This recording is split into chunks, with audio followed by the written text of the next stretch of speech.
y'all, my name is Sarah and welcome to my channel that focuses on budget-friendly meal ideas. And I also enjoy simple recipes to feed my family of 5. So if that sounds like something you want to see more of, hit that subscribe button and turn on the notification bell so you don't miss any of my future uploads. Thank you so much for watching. I really appreciate everybody that watches my videos. And don't forget to hit that like button and let's get started.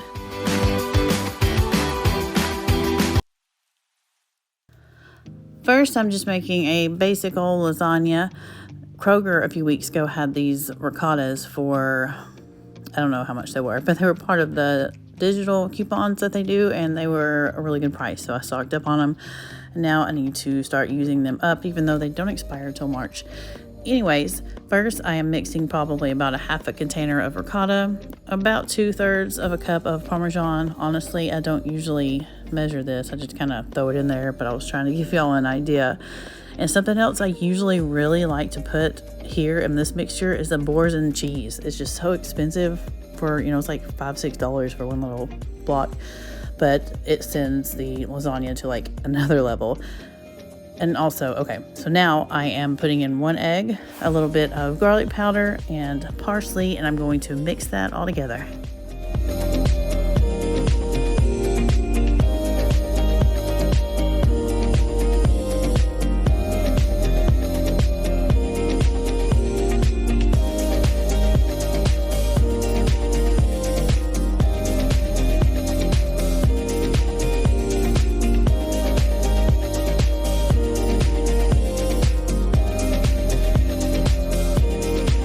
Now I'm just going to start layering it. If you watched my last week's What's for Dinner, I made some homemade spaghetti sauce in the Crockpot. So if you haven't seen that, I will link that down below. The only thing I would change is, I don't know what I was thinking, but I did not put enough salt in it. So I would add probably a tablespoon more, honestly, to the entire batch of salt. So I'm just layering. As you can see here, I'm using the oven ready lasagna sheets. I'm doing sauce and then the lasagna noodles, because you want to try to keep as much moisture around those noodles so they will cook well. And then I do sauce, noodles, ricotta, you'll see. And the last is mozzarella cheese, and then I baked it at 375 for about 45 minutes. And then, well, about 5 minutes left, yeah. I actually you are going to cover it in full, you'll see that too. And about 5 minutes left, you're going to take that off and broil it couple minutes. Just keep your eye on it because the cheese will burn, but until your cheese is a little bit browned.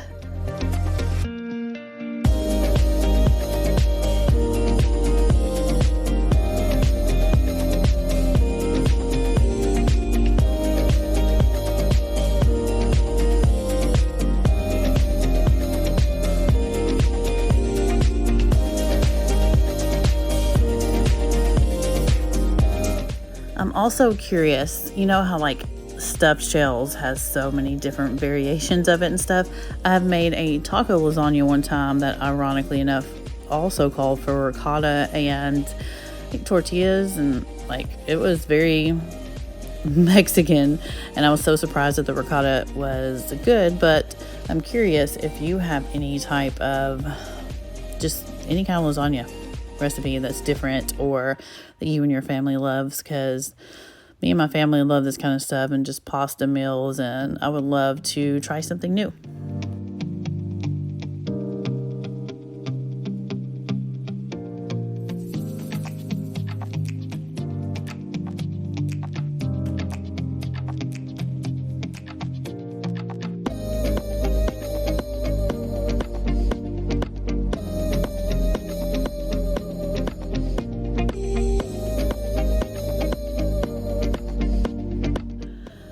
And when it's all done, I'm just serving it up. And I only got 1 serving of this, y'all. My kids killed it. I was so sad, but also, of course, happy that they liked it. But I like it too, Anyway, I didn't serve it with anything, and maybe that was the problem. I should have. I usually will throw a side salad or garlic bread, but I didn't. So anyway, this was so good.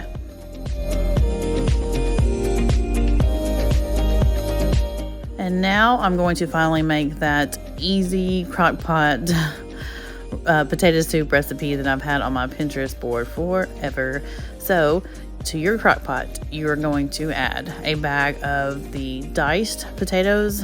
I think it said you could use like the shredded ones too, but I don't know how that would work. So I would recommend the diced.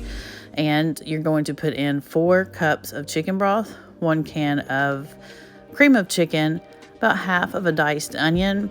And I wasn't supposed to put the cream cheese in yet. It still turned out good, but it leaves that like clumpy when, oh my goodness, cream cheese cooks too long like that. So really you were supposed to put in the cream cheese 30 minutes before it's ready and cook it, about 30 minutes until it's melted, and then stir it up. And also I put in some salt and pepper and cooked it on low for 6 hours.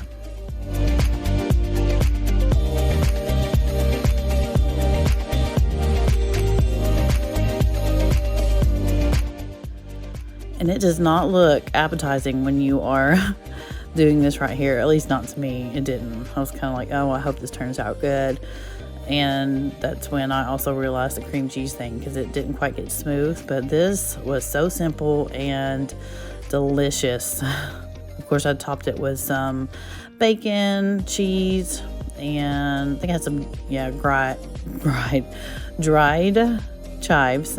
And this is so easy. It's so comforting. And if you're just looking for an easy weeknight meal, that your whole family will like, I highly recommend this one.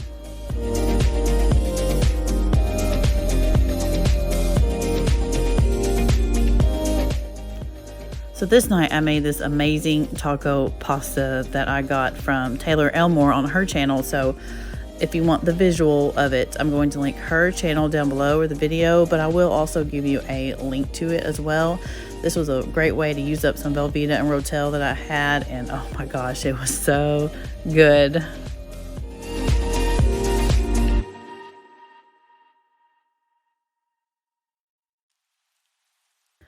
And lastly, I am making a chicken tortilla soup. It is actually from the Budget Bites blog.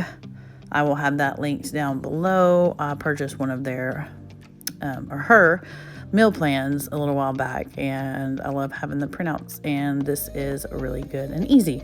So anyways, you are going to start by dicing up half of an onion, putting in your garlic, a can of Rotel, or as you can see, you're just any kind of tomatoes with green chilies, and 6 cups or 3 cans of chicken broth.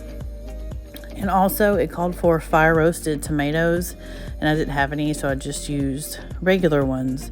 And also at this point I didn't have my black beans yet, but I was heading to pick up a grocery order, so you'll see me put them in about an hour in or so. And ironically enough, I had gotten some fire roasted tomatoes in that order, and so I could have waited on that too. But anyway, also a can of corn, and here's the tomatoes. And then you're just going to put in all of your spices. There's some, here we go, chili powder.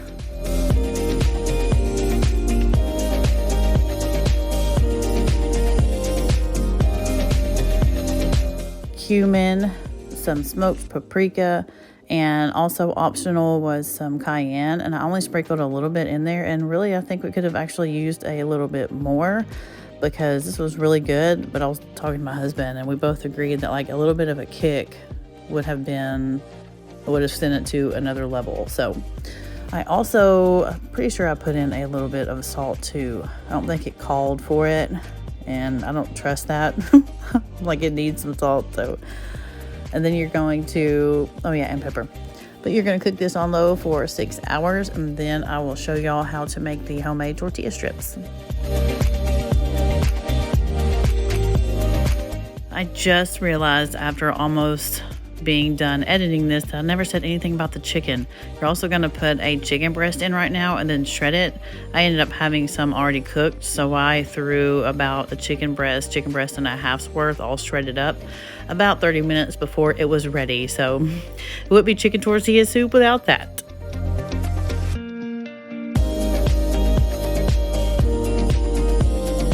To make the homemade tortilla strips, you can use a pizza cutter. I know you could use a knife, whatever. This is what I chose to use. You're going to cut up 6 corn tortillas into little strips and then cut them in half. It said like 2 to 3 inches, I believe. on the length. And then my oven at this point is also preheated to 400 degrees. You're going to mix a little bit of olive oil and salt with these and mix them, make sure they're coated really well. I ended up spritzing them when they were on my pan as well, just to make sure. And you want to make sure they are not overlapping very much. A little bit's okay, but not too much, so they can all get crispy. And like I said, 400 degrees, and I think it was about 10 minutes. You just want to keep your eye on them, and about halfway through, about 5 minutes or so, just check them, toss them around. Things like this can burn quickly, and I know everybody's oven's different, and I'm pretty sure you could probably do this in the air fryer too. Well, I know you could, so I'd like to try that out next time. But anyway, these tortilla strips I've never done homemade before, and we really enjoyed them.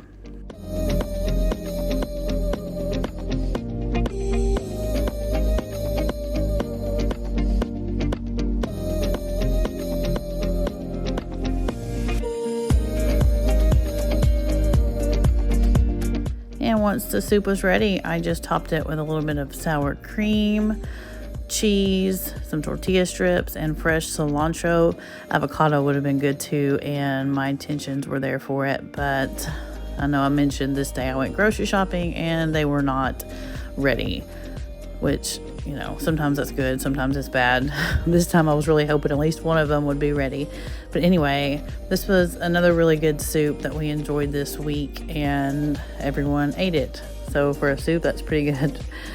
But thank you so much for watching. This is going to end this video, and I will see y'all next week.